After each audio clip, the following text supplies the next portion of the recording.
Hello, everyone. Thank you all for coming to today's seminar. It is a great pleasure to have Professor Dion Khodagholy here with us today. Dion is an assistant professor of electrical engineering at Columbia University, and his research explores the interface of electronics and the brain, both in terms of applied and also discovery sciences. His ultimate goal includes new innovations in device engineering and neuroscience methods to improve diagnosis and treatment of neuropsychiatric disease. It is a great pleasure to have Dion here with us today to learn more about his great work in translational neuroelectronics.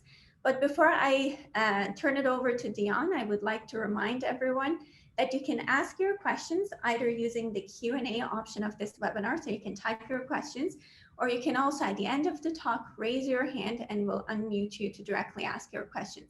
With that, Dion, thank you for being here with us today, and I turn it over to you. Thank you very much, Professor Nirui, for your kind introduction and providing me with this exciting opportunity to share with you some of our recent progress in our lab regarding translational neuroelectronics. Okay, so our lab, translational neuroelectronics, deals with bidirectional coupling of electronics and the brain. And we aim to use unique properties of material for the purpose of designing and developing novel high-performance electronics to acquire and analyze neural data that is currently hard or impossible to acquire with conventional methods. And so we organize our efforts in three main directions. The first one, the bioelectronic devices, strongly relies on our engineering and material science background to create new materials, new device architecture, and fabrication techniques to design and develop this high performance electronics. Next, we use these devices in the context of systems neuroscience to create large-scale neural data for the purpose of understanding memory circuits. Specifically, we're interested in memory consolidation and the role of hippocampal cortical connection in this process. Lastly, with a strong collaboration with our hardworking physician scientists, we translate our advances from our first two aims into tools for improving quality of care. We right now have two-pronged approaches in this process. One is a device, one analytical approach, which I hope to present some of this work to you today. All right, so let's dive in. Here I am showing you an example from one of our recent work, where on the right side you can see 3D reconstruction of a patient's brain in gray, and each circle is a location of an electrode placed on the surface of the brain. The heat map here, the color intensity, shows the coupling strength of a pathological event to normal physiology, the way basically the pathological event propagates into the brain. And so I will not go into the details, but from this you can see that it's fairly a distributed process, and it covers multiple cortical areas with a very high temporal resolution. So the key message here is, in order for us to be able to effectively diagnose or intervene these brain-related pathologies, we need to be able to create devices that can provide us with high spatial and temporal resolution signal over a large area. And so throughout the work with our physician scientists and neurosurgeons and epileptologists, we realized that in order to translate our engineering approaches to effective diagnostics and interventions, of course, we cannot just rely on one aspect of our devices.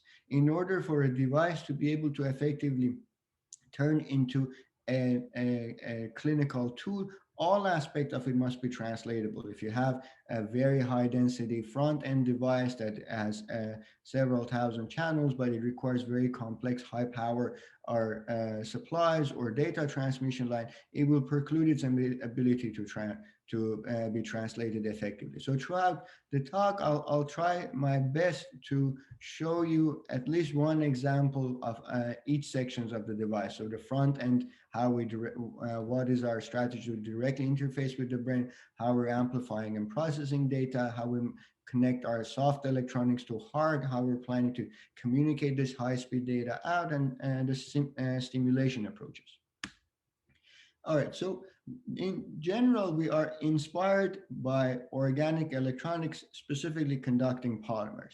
And we use conducting polymers to interface directly with the brain because they are mixed conductors, meaning they can conduct both ions as well as electrons. And this is because they are fairly porous structures. Here shown in relative scale, a hydrated ion can easily penetrate into the bulk of this conducting polymer and change the electronic conductivity. As a result, the whole bulk of the material is engaged into this ion to electron conversion. Hence, they has a very efficient interface and low impedance. So this is very desirable, of course, for the sake of extracting data and providing high signal to noise ratio, but also it's very practical because these materials are fairly biocompatible, they're organics, and you can use them to create conformable structures. So our first goal was to use this in an electrode setting where each electrode is coated with this conducting polymer and placed in a grid electrode where it just sits on the surface of the brain without penetrating, and evaluate to see whether we can acquire individual action potentials or not. And so we implanted several rats chronically, and during sleep we filtered the data above 300 hertz, and you can see this time traces that contain this large amplitude fast events. If you detect these events on different electrodes, you can see that most electrodes have this typical spike action potential recording. Closer look to those that don't show this signal, and comparing to our intraoperative recording image, you can see that it sits on a large cortical vessel, highlighting its physiological nature.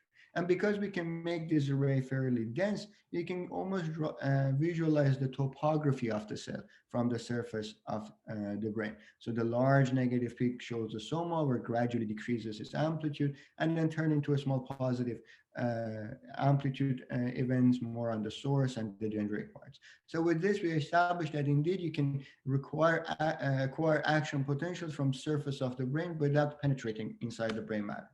And it's great because now that you can record with such temporal resolution, you can arbitrarily scale your probe. You're not limited by where to place it, since there is no major damage to the brain as you're enlarging this probe. So we created a surface array that covers the entire dorsal cortical surface of a rat brain, from somatosensory, motor, and parietal areas all the way to visual cortices. It also consists of small, densely packed electrodes to be able to triangulate and localize action potentials, and large electrodes that are further apart. In theory, you can have everything in the same density, but we chose this pattern to be able to use existing commercially available amplifying chips without running out of number of channels. And the probe also contains this uniform perforations where pushes the wrinkles away from the surface when it's conforming to the brain, and the ease of CSF circulation. Of course, this was for rats, and rats are not human. We really, as engineers, would like to be able to translate our advances into medicine. And so our next step was to come up with microfabrication processes and that are reliable, reproducible, and can be scaled such that we can create a very, very large grid in the size of a human brain, but maintain still the same resolution. So we created this a large grid that contains micro perforations among electrodes for CSF circulation, and each location, each cluster contains 4 electrodes densely packed close to each other. So this way we can still use conventional amplifiers while scaling up our array to be able to record both high resolution spiking activity as well as local field potential. And a great advantage of this process is that since everything is conformable and sits on the mechanical neutral plane of the device, it can follow the brain movement. So this is a video during surgery where the brain is pulsing. There's lots of fluid, and you can see the surface.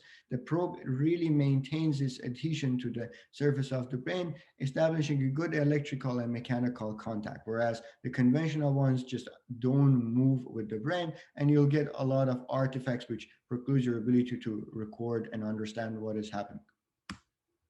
And so validating our recordings, on the left, you can see a sample time traces from multiple channels. There is this blue square highlighting beta oscillations, and then green one is a delta or downstate in neocortex. In the middle, each square is basically an electrode, and the color is the heat map. Here we're showing the power of this beta oscillation, and as you can see, it's nicely localized in space to a confined and contained area, highlighting its physiological nature. And interestingly, if you look at the spiking activity, around where this beta oscillation has the highest frequency and amplitude, those cells are phase lock or have a specific phase preference to this oscillation, and a physiological property of them, highlighting that those spikes that we require are indeed physiological. And then for a downstate, most cells undergo silence, as its name implies, and all of them reduce their firing rate. Okay, so this more or less concludes our front-end approach. Next, we have to amplify our data, and to be able to do so, we need amplifiers that are fast, conformable, biocompatible. They can survive in physiological environment, do not threat the brain as they need to be directly in contact. Also be able to form integrated circuits to make complex and effective electronics. And so for that, we decided to design an architecture called internal ion-gated organic electrochemical transistor. So this is a transistor that directly works with ions. It's not by no means the first transistor that was working with ions. There are previous great work on organic electrochemical transistors. However, those transistors, the OECTs, are fairly slow due to its working mechanism, which I will explain in a second. So our hypothesis was that instead of relying to ions that are in electrolyte for operation of our device, which causes the device to be slow as the ions need to travel from the electrolyte into the channel, we come up with a material that can hold mobile ions inside. In other words, create ion reservoirs within our polymeric channel. And we did so by adding a sugar alcohol sorbitol into our conducting polymer. This is a fully biocompatible material that creates this ionic reservoirs within the channel. As such, the channel itself contains this mobile ions can be further modulated. And this is the structure. So the channel consists of this ion reservoirs with a conducting polymer.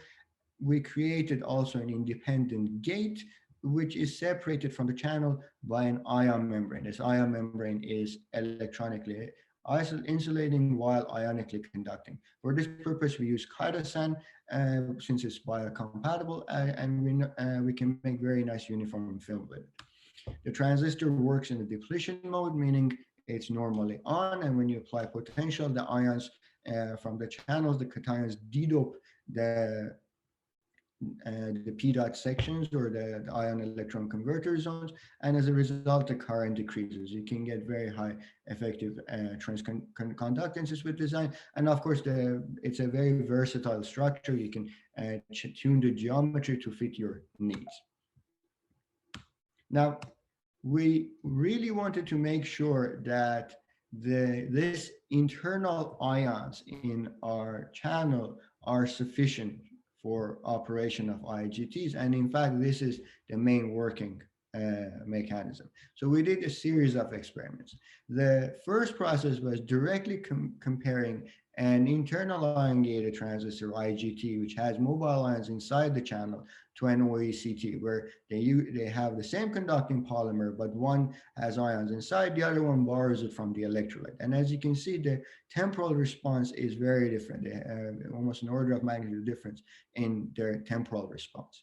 Next, to eliminate any effect from the size of the gate and geometry and material of the gate, we created two identical structures, while one has its own ions inside the channel, the other one within the ion membrane.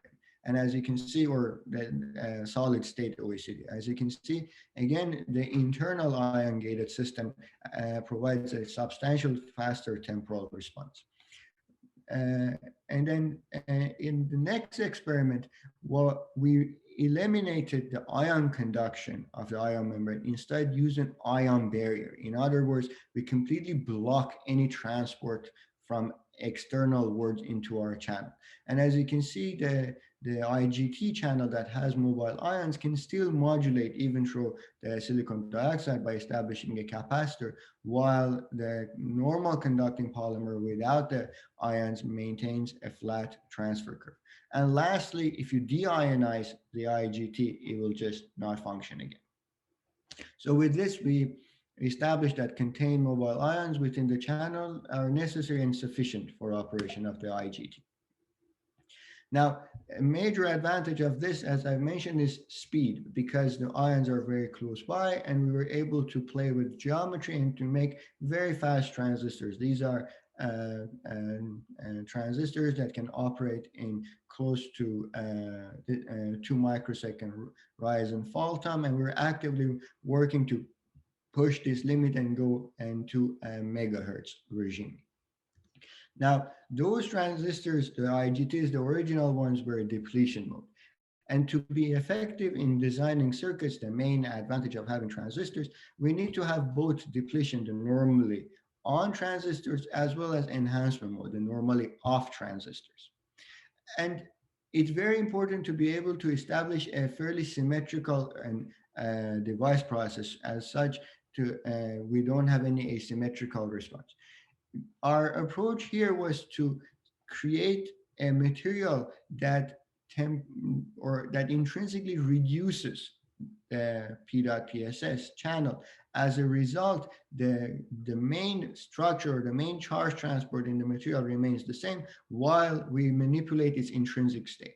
To do so, we use amine groups here at PEI, where it reduces the channel of the transistor, decreases its conductivity. And by application of a negative voltage, you can bring back the channel, you can bind and reduce P dot to PSS as a form P.PSS and increase the conductivity. So it's a fairly straightforward process, and also very similar to the depletion mode materials. You can get symmetrical structures as well as maintain a very high transconductance. Similar to the IGTs, the e-IGTs, the enhancement mode IGTs, maintain their speed in close to 2 microsecond or so rise time. And we really wanted to investigate further to see what is the limit. We hypothesized that indeed, because we have ions inside the channel, the time of flight of the channels are reduced. As a result, ions don't need to move long distances, and that's why the speed is higher. To investigate this further, we made several transistors with various length size. This diagonal line shows the theoretical speed that such transistor can achieve by ion mobility. Now, in the green section, this is where you're close to ion mobility, where, for example, the original organic electrochemical transistor, there are other newly emerging OECTs. Now, the gray part are where you're closer to hole mobility, at least in polymers and so on. And this is an example of a polysilicon transistor. As you can see, these transistors fall inside the hole mobility regime. In other words, now the distance of the ions, the traveling distance of ions is so reduced that they are not anymore the limit of this operation, and we're now blocked by the whole mobility of the channel. Of course, this is good news because it means now we can improve our transistors, speed them up, as we have a variety of polymers and semiconductors that we can utilize in this process. Now, for a transistor to be efficient and effective, it needs to have both high speed and high transconductance or amplification. And this is a very favorable property of our IGTs. We came up with this transconductance divided by rise time, which is an analogy for gain bandwidth product. And as you can see, they are performing relatively well compared to other electrolyte or ion operated or even organic based transistors. So this created us with a wonderful opportunity to acquire a series of electrophysiological data from electrocardiogram, heart, local field potential, action potential, as well as muscle activity. We can now turn this device into, package them in a variety of structures. This is an example where we created an implantable probe that consists of several transistors with an anchor hole that can be inserted inside the brain and record action potentials of neurons directly using these transistors and IGTs, because they're now fast enough to easily accommodate the speed of the action potentials, and they can provide us with reliable amplification. But they're not only good for signal transduction. In fact, now we have both E and D IGT, so we can form circuits. And our first demonstration was combining these two to create a nonlinear rectifier. This is where we place two transistors in series, and because of their circuitry, you can make very large nonlinear rectifications on negative potential. So if we fit the bottom traces that is acquired from a rat, which having an interictal discharges, showed in orange squares during sleep, and the red trace is the output of this circuit using our transistor. So in real time, we're able to detect those IED events using our transistors. And in fact, if you compare the detection quality done by this process, it surpasses simple detections of a wideband, which is commonly used in clinical practice, or even the filter and threshold, which is now used in research. So we're actively trying to make a transfer function of such device and implement it into our analytical world. Okay, so now we can acquire and amplify this data. Of course, we need to digitize it, store it, and do more complex processing with it. And for that, of course, we need to be able to interface with silicon and all the wonderful technologies that electrical engineering can provide. However, here, the key point is to be able to minimize those rigid structures as much as possible to create a non-invasive structure. And to do so, we had an approach called multiplex and amplify, which I will explain right away. So conventionally, each electrode shown in this gray electrodes needs to have an amplifier to amplify its data, and then or incoming signal from the brain, and then these amplifiers get, or data coming from them, the output of them gets multiplexed using a multiplexer to turn into a single data line. As a result, you can combine several data lines into one to reduce your interconnects. However, in this setting, you need equal number of amplifiers than your electrodes. As a result, you are linearly increasing your power consumption as well as the real estate you're using them. We hypothesized perhaps it would be possible to reverse this operation and come up with a circuitry that we can multiplex several channels together and then use only one block of amplifier. As a result, we only need one amplifier per multiplexer, significantly reducing the number of amps required for this process.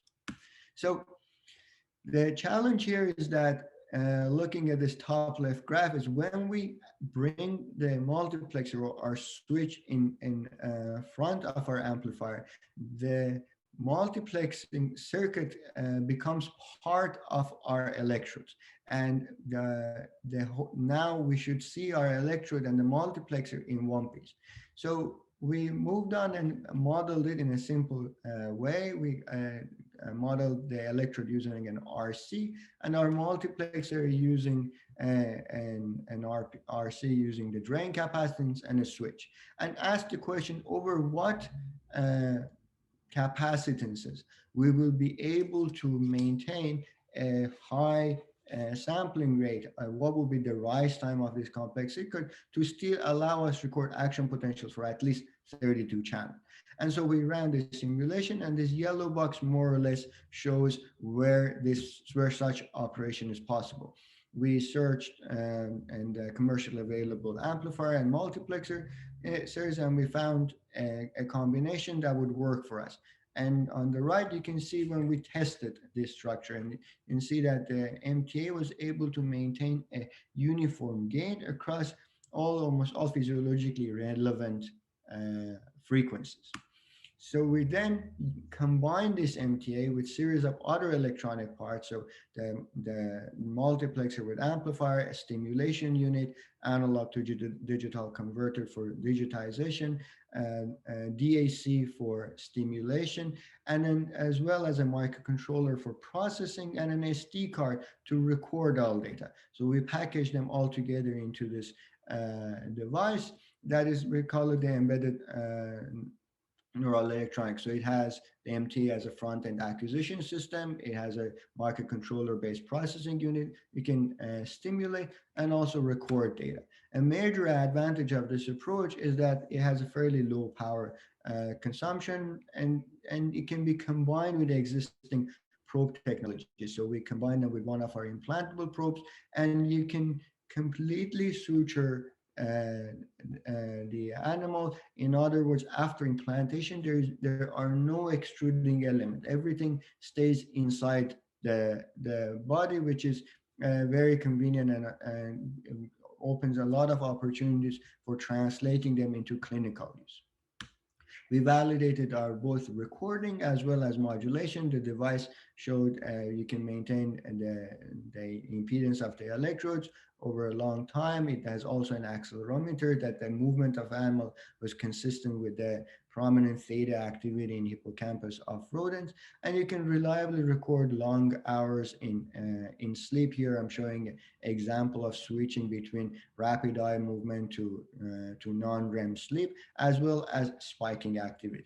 On the right, because we can stimulate using our DAC, you can tune variety of stimulation amplitudes. Here we titrate the stimulation intensity and creating different hippocampal evoked response amplitudes, which is linearly proportional to the input potential. You can also modulate neural firing using transcranial electrical stimulation. So this creates a lot of opportunities for us to perform closed loops experiment. One of the things we wanted to try to see whether we can come up with new interventions for stopping epilepsy propagation.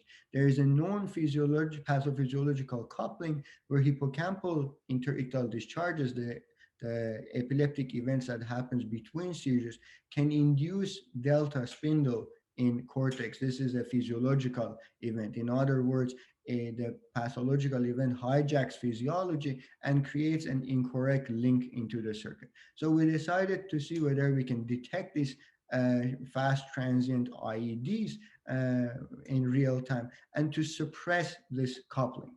So here we developed a simple filter to filter it, rectify it, and then threshold it, and then on time apply stimulation to suppress the ongoing spindle activity right after. And indeed, if you compare the result from before and after stimulation, there's almost no spindle after stimulation. So here's a cross correlation between IEDs and spindle. So time 0 shows the times where IED happens, and the graph shows basically probability of spindle occurrence, and there's a large increase in the probability of spindles around IED. And after stimulation, it almost completely diminishes those spindles. So we're very excited to see whether we can use this to improve memory or even stop spread of epilepsy to remote cortical areas. Okay, so we have now the silicon and the heart. We have the interface system, but we need to make them together, and it's a very challenging task. And the main reason is there are no real scalable biocompatible interface between hard and soft electronics. And the only way we can do nowadays is to expand at the interface,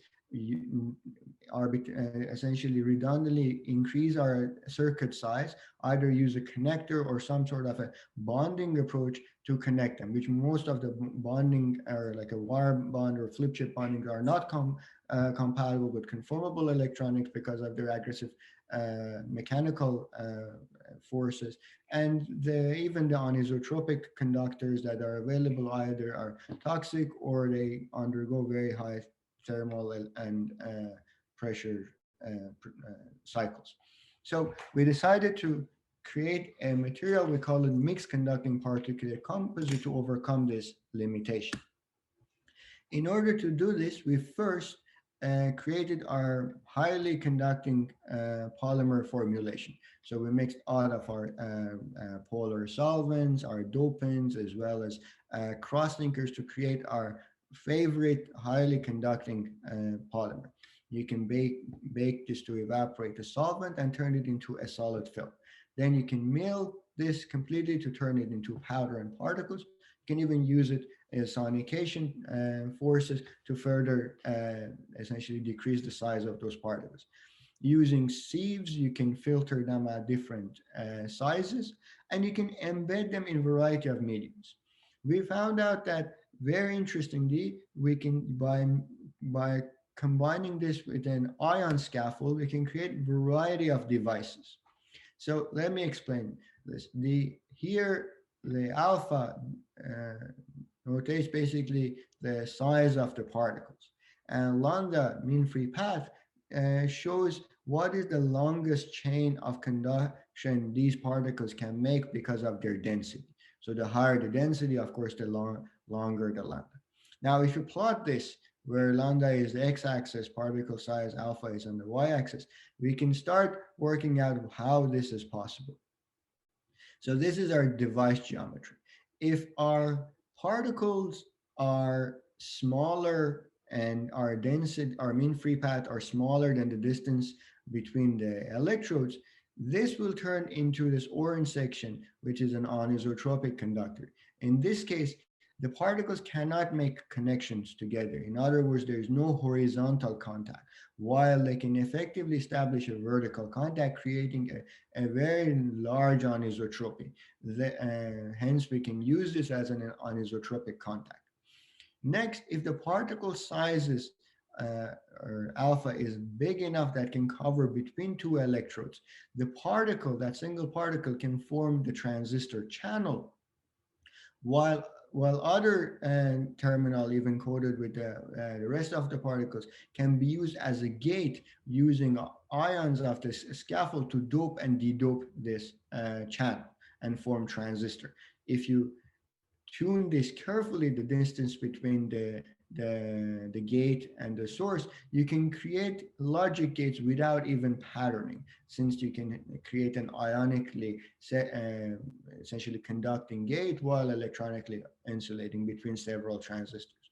The last one, which is often very difficult to make using conventional approaches or even a single material, and often requires a stack or a junction approach, were diodes. So here, the alpha is smaller than the distance between the electrodes, while the mean free path is long enough to make this bridge.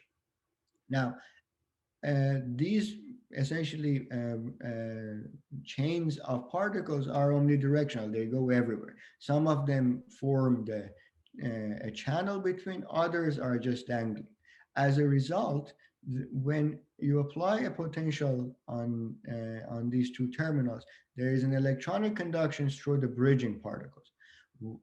As you increase the potential, these electrodes act like a diode attached gate for the transistor and pushing the cations inside the bridging particles and de-doping them, and hence creating this nonlinear response, almost like a diode. So now we have a fully nonlinear response compared to the current in the bridging particles versus voltage, and we were able to create a diode with the same material just by changing the density and size of these electrodes particles. So we tested these in a variety of cases. We're now basically don't use any more connectors in the lab. You can connect a flex to rigid to conformable, directly bond chips without need of any complication or high thermal compression cycles.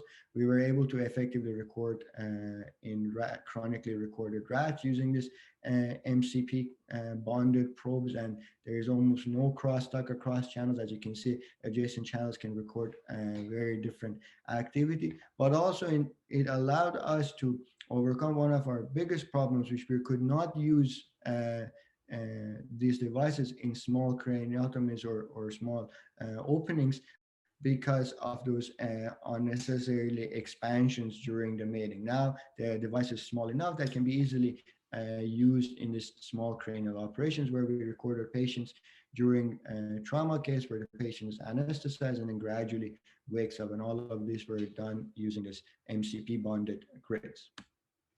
We tried to use even the same process to establish direct biosensing and an anisotropic contact to skin. We're actively working on this area where we hoping to be able to make a nice anisotropic contact vertically by the trapped particles between the skin and the electrodes, while maintaining a high horizontal conduction, allowing us to record high spatial temporal signals from the skin. So here is an example and an illustration of this where you can see different fingers show different wideband activity, and you can record individual muscle compound action potentials from skin without penetrating inside. Okay, and perhaps the last part would be we gathered all this data, we've amplified it, we make these connections, but need to transmit the data outside the brain and to monitor. There is a wonderful body of work in radio frequency and wireless communication that allowed many things to become a reality, including this heroic event when they were able to directly connect with the neurons inside a patient's brain, where the patient is able to move a mechanical arm using its thoughts. But as you can see, there are still challenges here involved with this process, mainly because such process requires extruding elements out of skin, and there's either a good chunk of electronics that's outside the body. Even for clinical purposes, we're still forced to use wires, as the clinicians will, because of infection risks or other comorbidities, will not let any open wounds, and everything must be closed. Even in case of animals, because RF technology relies on electromagnetic waves, and the skin and our body is highly ionically conductive, most of the waves get reflect back. As a result, we rely on electronics that sit outside the brain and create a conduit here that limits its translation. So we thought we will basically learn from this ongoing work on RF and modify it to match our need for bioelectronics. And our approach was to turn it into an ionic-based communication. So classically, if you apply an here shown an potential, an alternating potential between two electrodes inside an electrolyte, let's say sodium chloride salt water, the ions will move back and forth because of the potential and create an ionic current and conduction in the electrode. And you should be able to pick this current using another pair of electrodes somewhere at the vicinity, since you have this ionic flux coming across. However, ions are slow, they're charged molecules. So there's a limit to speed, which is fairly low and will not allow us to work in a regime which can be confidently transmit multiple channels with high bandwidth out. So this is basically more on the galvanic or electrochemical process. We thought perhaps we should be able to benefit from polarizing process where we will alternate the potential across two electrodes so fast that basically exceeds the speed that ions can move based on their mobility in salt water.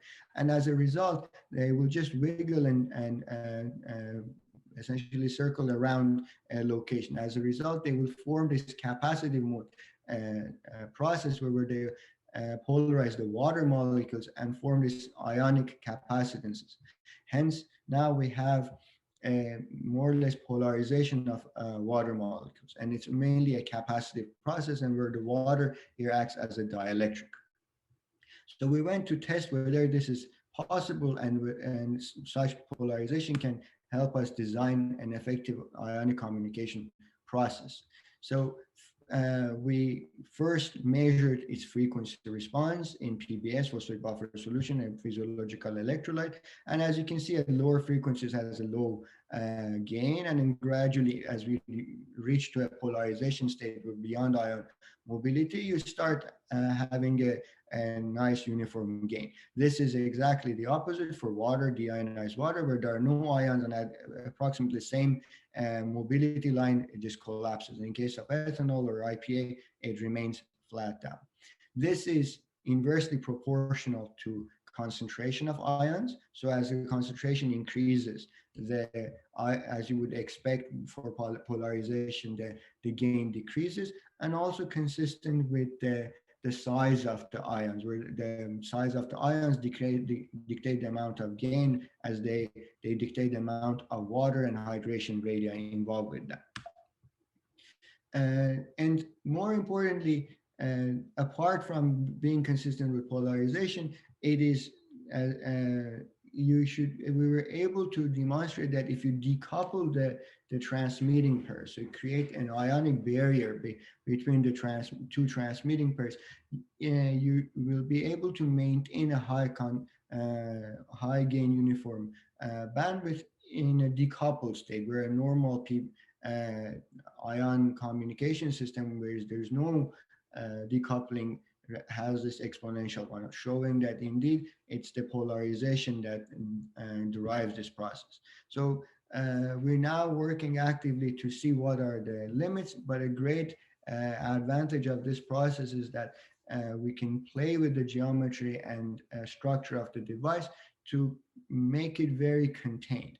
And in other words, we will have a spatially contained area where we're able to capture such ionic communication, and will allow us to implement multiple channels simultaneously and gain very high frequency and bandwidth for data communication, which we're actively testing in animals as we speak.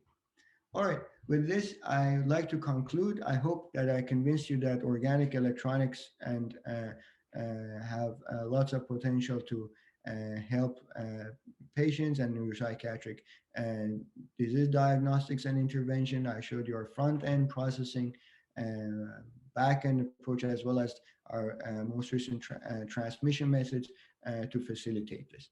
I'd like to thank all my lab members for doing this wonderful work, our funding agencies to support us, and of course you for paying attention and listening to my talk. Thank you.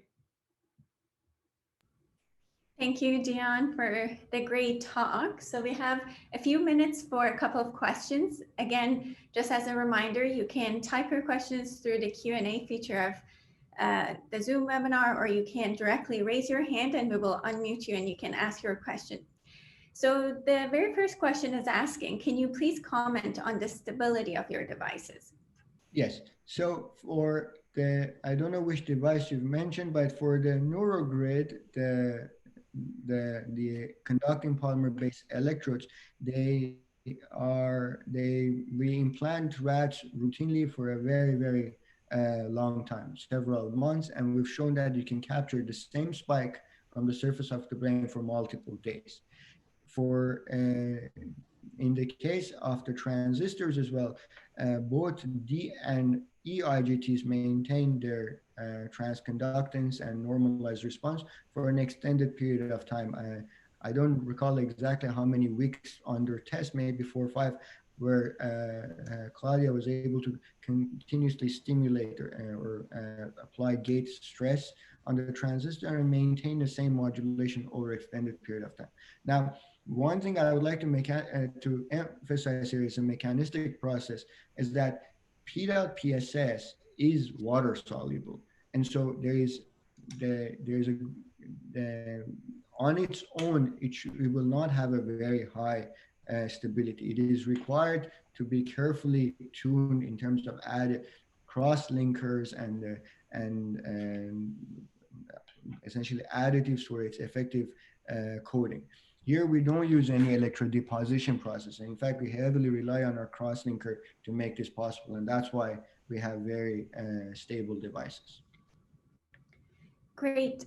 Could you go into a bit more detail on how the ionic communication manifests at a device level? How does it replace RF devices? Sure. The idea, yes. So basically, in the case of RF, you have let's say there are two ways, analog and digital. Let's think about the digital because it's simpler. You have all of your digitization of the data or of neural data is done, and so now have zeros and ones. And then there are series of radio frequency based strategies such as amplitude modulation, frequency modulation, all sort of protocols that allows you to modulate those data on a higher frequency, right? In, like, let's say on a center at a few gigahertz, you transmit your data. The idea with the ionic communication is to more or less create a direct ionic cable from the body, inside the body to outside. So because it is able to operate with ions, you can create an electrode pair inside the body without having any extruded elements. So here, let me see if I can do this. So imagine this is inside the body, or even the tissue is inside the body, and the other part sitting outside, and by contacting the skin, you're able to extract the data due to the local fluctuations of ions inside. Great. So this question is asking about sorbital attachment to PDOT PSS. Is it a physical process, or is it a physical mixture, or do you have a covalent bonding? If it's just a physical mixture, can you comment on diffusion over a period of time if the device was immersed in a physiological buffer like PBS? Okay, so very good. So it is with all organics, it's always a combination. Similar to other polar solvents like ethylene glycol and so on, sorbitol in fact can increase immediately PDOT PSS conductivity. So it's not only physical. The way it interacts with it is it opens the micelles after PDOT PSS, created a longer chains, and it in fact increases the conductivity. Now, it is not just the solvent like ethylene glycol. When you heat it up, it will completely evaporate. Part of it will remain inside the film.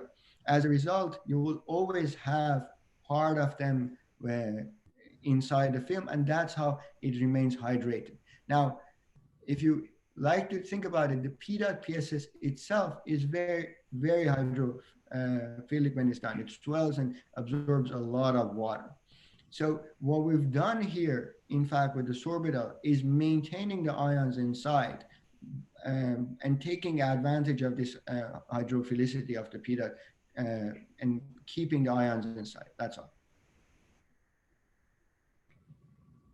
Thank you. So this other question is asking about the advantages of recording neural activity using electrodes compared to using two-photon imaging techniques. Mm-hmm. And so I don't know. So let's say research-wise, the main advantage of recording using electrophysiology, using imaging, is this temporal resolution. So you can record spiking activity and in a very large areas using electrophysiology, whereas imaging is rather slow as it relies on the calcium, and you're not able to pick the individual dynamics of the neurons. Clinically speaking, oftentimes these optical systems require some sort of a genetic manipulation for the cells to glow so that you can capture them. As a result, it's a bit challenging at the moment to directly translate them in patients, as none of these essentially fluorescent systems have been approved in humans. Great. Are there efforts to placing the electrodes deeper into the brain, or is the desired information obtained from electrodes mainly at the surface? No, there's a lot of interest in developing implantable probes, and as the epilepsy or other process, or even on basic science questions, rely on deeper structures. So both of them are needed. At this point, we were focused on surface probes, but we are a small part of this big community. So of course, there's lots of wonderful work done the deeper structures as well. And one last question, are there, you've already referred to it a bit, but are there thermal expansion or contraction issues with PDOT PSS once in the body of the patient? Not that I'm aware of. It's plastic, so it's fairly stable on that, and it's a very, very small area, and it rely on it's basically an electrode or metallic coating. So as a result, you would expect more gold, and other conductors have larger expansion. Wonderful. Thank you, Dion, for the great talk. We enjoyed it a lot. Thank you all for attending the seminar. Our next seminar will be in April. Yeah, awesome. Thank you very much. Thank you, Dion. Thanks. Yeah. Bye-bye. Bye.